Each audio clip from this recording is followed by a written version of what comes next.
In the far west of the Aleutian archipelago, Attu Island floats in eternal fog, far from civilization, shrouded in silence, rarely visited, and often never returned.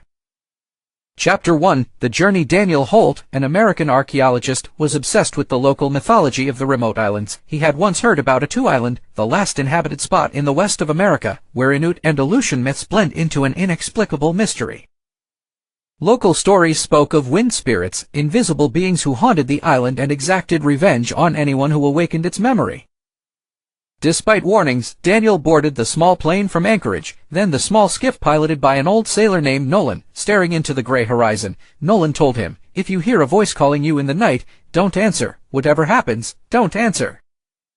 Chapter 2. Arrival. Daniel arrived in the middle of a dull day. The sun seemed to refuse to fully rise, as if something were swallowing the light here.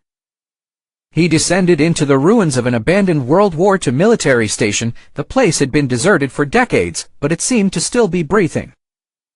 The first day passed relatively peacefully. Although Daniel felt as if the island was watching him, the trees didn't move with the wind, but against it, and the birds didn't fly, but disappeared. On the first night, he heard a voice. Daniel, the voice was feminine, soft, like a whisper coming from deep within the sea. He ignored it, remembering Nolan's warning.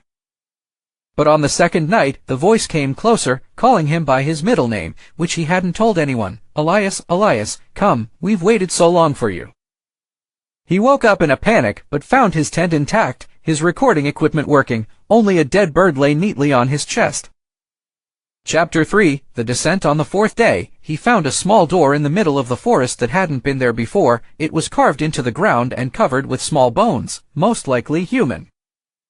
Unable to resist his curiosity, he opened it. The stone staircase descended underground in an eternal spiral, and the foul odor of the sea mingled with the scent of something older.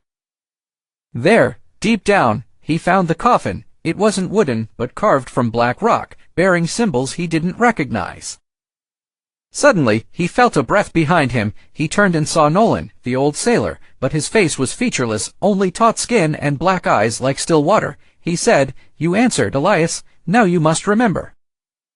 Chapter 4. Remembering. Over the next hours or days, Daniel was no longer sure of his identity. He remembered images that didn't belong to him, women screaming on the beach, men being dragged out to sea, rituals in languages he didn't know.